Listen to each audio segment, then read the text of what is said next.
All stories are based on true events.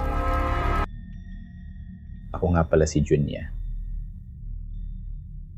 Ang episode natin ngayon ay dadalhin tayo sa ibang bansa, sa Japan, kung saan may isang kwento na nagdulot ng takot sa maraming tao. Ito ang kwento ni Teke Teke, isang nilalang na kalahati lang ang katawan at gumagapang sa riles ng tren upang hanapin ang mga biktimang hindi niya nakalimutan. Ang kwentong ito ay galing sa isang OFW at tatawagin nating Riz, isang 27 taong gulang na babae na nagtatrabaho bilang factory worker sa Hokkaido. Nung bata pa siya, mahilig na siya sa urban legends at anime, pero hindi niya inasahan na may isa siyang mararanasan sa tunay na buhay. Nagpunta siya sa Japan upang magtrabaho at tulungan ang kanyang pamilya sa Pilipinas.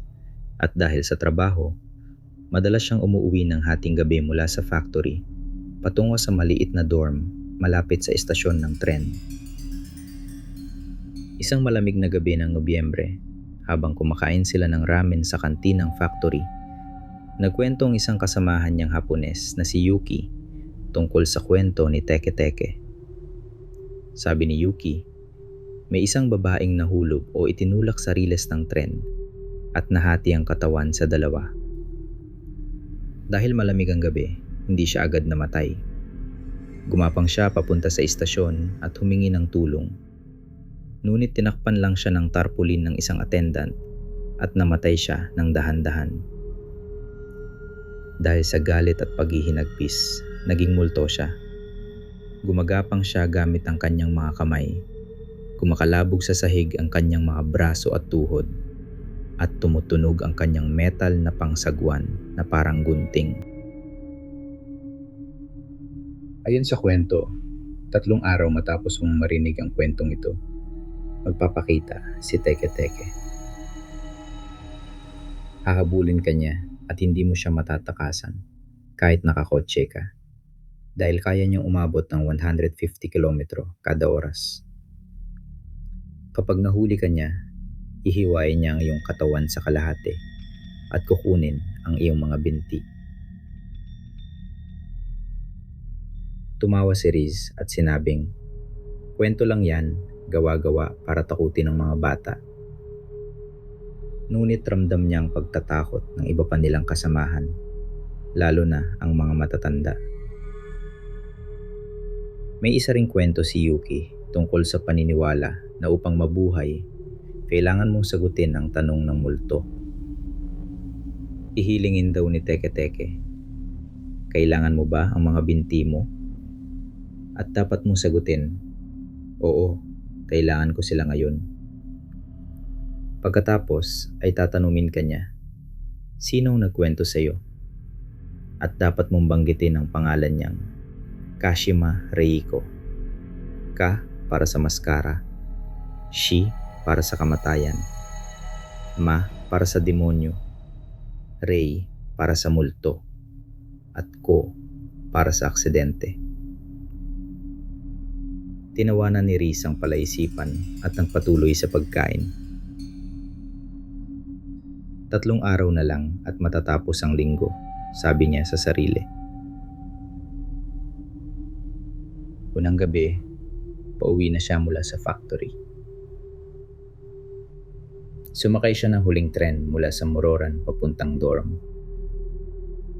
Pagbaba niya sa istasyon, halos wala ng tao. Ang lamig ng hangin ay tumatago sa kanyang jacket. Habang naglalakad siya sa overpass patungong dorm, narinig niyang mahinang kaluskos ng metal sa likuran.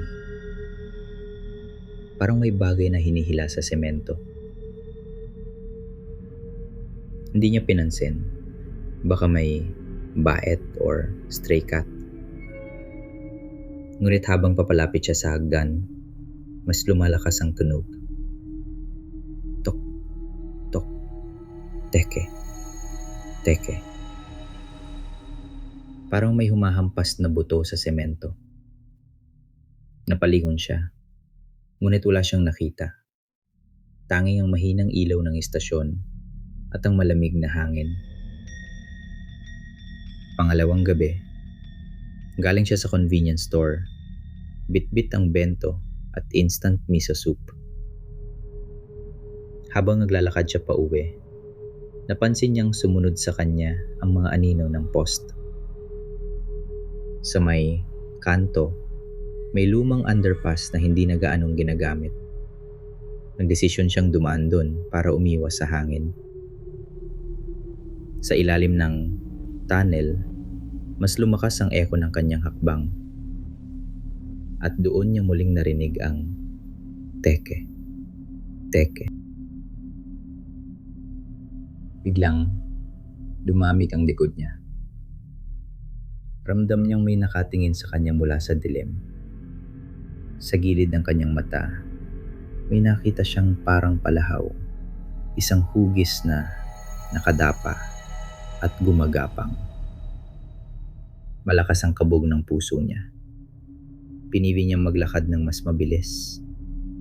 Ngunit ang tunog ng paggapang ay mas bumibilis din. Paglabas niya ng tunnel, nahulog ang hawak niyang bento. Nakita niyang may pulang mancha sa semento na parang dugo. Agad siyang tumakbo at tumawid sa footbridge, pero narinig pa rin niyang tunog sa likod niya. Pangatlong gabi. 11:00 na ng gabi at overtime siya sa trabaho. Umuulan ng bahagya at mas malamig kaysa dati. Wala nang train pag-uwi niya, kaya napilitan siyang maglakad mula factory papunta sa dorm. Habang bungabaybay siya sa gilid ng riles, sinindihan niya ang flashlight ng cellphone.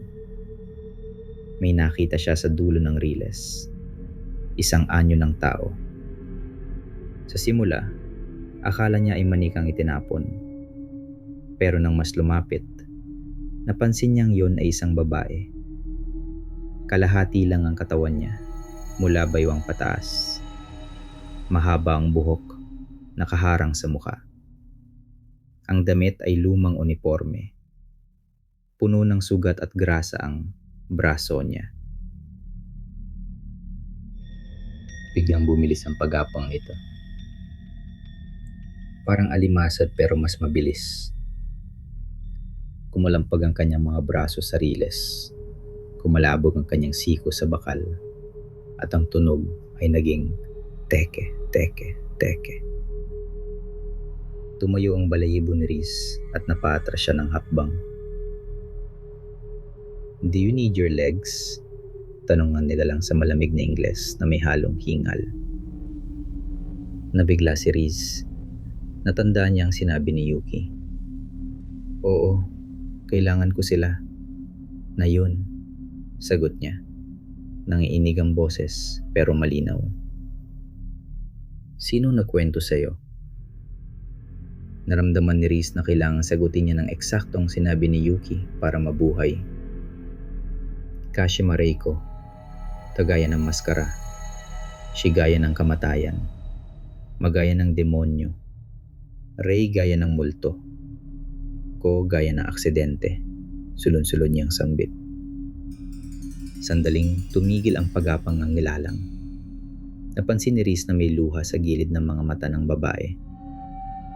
"Buti pa, natutunan mo," bulong nito. Pagkatapos, dahan-dahan siyang umatras sa dilim, gumapang papalayo at unti-unting nawala. Nang walang naiwan kundi ang lamig at ang huni ng hangin, napaupo si Riz sa tabi ng riles. Nanginginig siya at hindi alam kung iiyak o matatawa. Pinunasan niya ang mukha, tumayo, at sumumpa sa sarili na hindi na siya maglalakad ng mag-isa sa riles sa gabi. Kinabukasan, ikinuwento niya kay Yuki at sa mga kasamahan ang nangyari. Hindi siya pinaniwalaan ng lahat. May ilan na tumawa, may ilan na natakot. Pero si Yuki, tahimik lang at pagkatapos ay nagsabi, "May mga kwento na sinasabing kapag nakaligtas ka, Kailangan mong ikwento sa iba upang malaman nila ang mga tamang sagot. Mula nun, naging mas maingat si Riz. Hindi na siya uuwi ng mag-isa kapag gabi. Kapag naririnig niya ang tunog ng tren, naalala niya ang paggapang at ang malamig na boses. At tuwing may bago siyang kaibigang nalulungkot o naghahanap ng kababalaghan, ibinabahagi niya ang kwento ni Teke Teke. Hindi para takutin sila, kundi para ihanda sila. Ang kwento ni Teke Teke ay hindi lang tungkol sa karahasan at paghihigante. Paalala rin ito na maging responsable sa tren at sa kalsada, na huwag baliwalain ng mga biktima ng aksidente, at na ang pagpikit ng mata sa paghihirap ng iba ay may kapalit. Minsan, ang katotohanan ay mas nakakatakot kaysa kwento. Magandang gabi.